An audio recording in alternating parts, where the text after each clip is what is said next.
The Teton Valley News recently ran an article about Bob Heneage, the outgoing county commissioner, with a headshot that can only be described as a face reminiscent of mashed potatoes.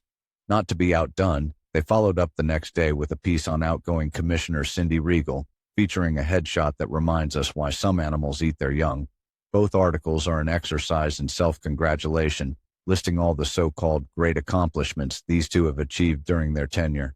If there's ever been a clearer case of delusion in modern history, we've yet to see it. Since the Teton Valley News seems unable to provide a truthful account of these two disconnected, demented individuals, we've taken it upon ourselves to list their accomplishments for you. Bob and Cindy passed the land use code at the direction of Vard, despite public outcry against it. They destroyed business growth in Teton Valley, forcing many to look for work elsewhere, and causing living costs to skyrocket as a direct result of blocking new businesses and competition. Their land use code made building permits and fees so prohibitive that building has become impossible for your average citizen. The zoning changes they pushed through devalued certain properties and inflated agricultural land prices, hurting farmers and longtime valley residents, all while completely ignoring public protests and the valley's heritage. They claimed to be helping low-income residents, but their land use code only worsened the affordable housing crisis, driving families out of the valley. Now, nurses, teachers, food service workers, and other essential personnel can no longer afford to live here. Roads are in disrepair due to their budget mismanagement, and they imposed unnecessary fees like wildlife studies and beekeeping charges. They wasted public funds on personal agendas that catered to special interest groups instead of serving the public good. They extended COVID lockdowns far beyond necessity, prioritizing their power over people's livelihoods. They allowed Vard, a useless organization, to have direct influence over county policy, undermining proper governance. They caused lawsuits for holding illegal meetings and improper rulings, violating people's personal and property rights, further showing their disregard for the law.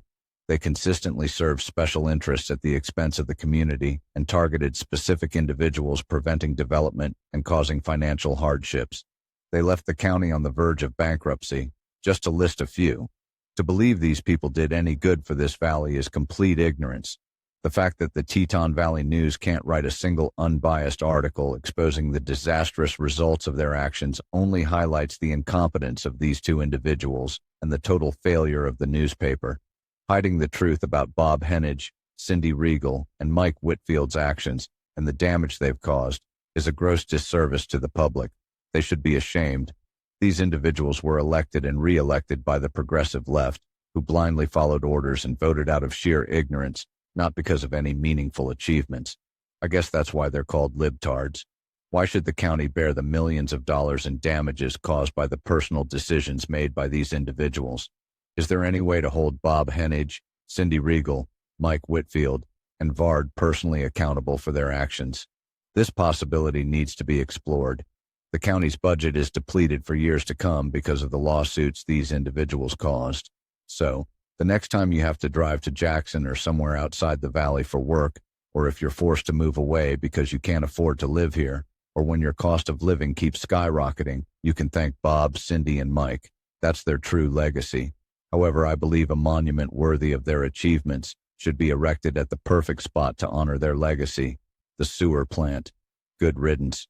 For more news and information, check back with us on highway33.com, HWI33.com,